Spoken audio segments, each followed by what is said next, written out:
اچھا دیکھیں، میں اب آپ کو یہ بتاؤں کہ ہر انسان کی زندگی میں نا یعنی اپ اینڈ ڈاؤنس جو ہیں وہ آتے ہی رہتے ہیں. تو ایک تو میری زندگی کا سب سے بڑا جو سیٹ بیک تھا نا وہ تھا 2020 میں، جو زندگی کا سب سے بڑا، جب میرے چھوٹے بھائی کی صرف کچھ ہی دنوں میں کووڈ سے ڈیتھ ہو گئی. اور وہ میرے لیے ایک انتہائی ناقابل، یعنی جسے کہتے ہیں کہ سوچ بھی نہیں سکتا انسان وہ ہو جائے.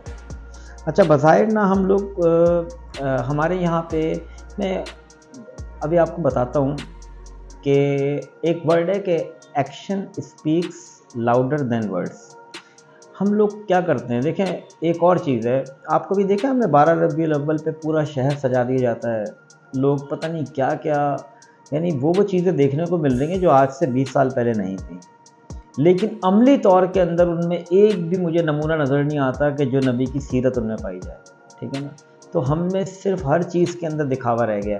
مدرس ڈے، کیا سر مدر ڈے ایک دن منایا جاتا ہے؟ ٹھیک ہے نا بھائی، پورا سال ہے نا. اچھا ہوتا یہ ہے کہ آپ ایکشن جو ہے نا وہ آپ زیادہ دکھا رہے ہوتے ہیں، اس کے اندر آپ کا جو عمل ہے نا بالکل نہیں ہوتا.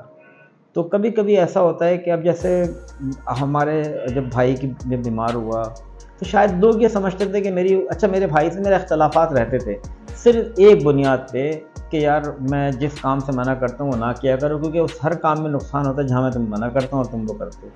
لیکن جب مشکل وقت آیا تو میں ساتھ کھڑا ہو گیا. لیکن بدقسمتی سے ہم نے پوری کوشش کی اور اس کی ڈیتھ ہوئی، اور 3 دن بعد مجھے کووڈ ہوا اور مجھے اتنا سیویئر ہوا کہ میں آلموسٹ وینٹیلیٹر میں چلا گیا تھا. وہاں جا کے مجھے خدا کی قدرت کا ایک اور مشاہدہ ملا کہ لوگوں نے میرے لیے، پورے دنیا میں دعائیں ہو رہی تھی. اس کا ذریعہ کیا تھا؟ اس ریلوے کی اپلیکیشن. مجھے ہاسپٹل کے اندر جو میل نرس تھا مجھے وہ پہچان گیا، میں نے آپ کو ٹی وی پہ دیکھا تھا، اس نے میری ایکسٹرا کیئر کی. تو انسان جو ہے وہ جب اس طرح کے کام کرتا ہے تو پھر انسان کو، جب آپ کو دعائیں ملتی ہیں تو پھر وہ کام ہو جاتے ہیں جو لوگ کہتے ہیں کہ یہ معجزہ ہو گیا. تو میری زندگی میں ایک سب سے بڑا ٹف وہ تھا کہ میں اس کووڈ سے فائٹ کر کے میں دوبارہ سروائیو کیا، اور لوگوں نے بہت زیادہ دعائیں کی، اور پھر دوبارہ ہم نے اپنی زندگی کے اندر قدم رکھ کے اور پھر. لیکن ہمیشہ ایک چیز میں یہ سوچتا ہوں کہ جو چیزیں ناقابل تلافی ہیں، ناقابل معافی ہیں، وہ ہیں لوگوں کا دل دکھانا. ویسے تو میں بہت گناہ گار ہوں، لیکن کم از کم اس حد تک پوری کوشش کرتا ہوں کہ لوگوں کا دل نہ دکھایا جائے. کیونکہ اللہ تعالیٰ تو شاید اپنے حقوق معاف کر دے، لیکن انسان کے حقوق معاف ہو نہیں سکتے جب تک انسان خود معاف نہ کرے.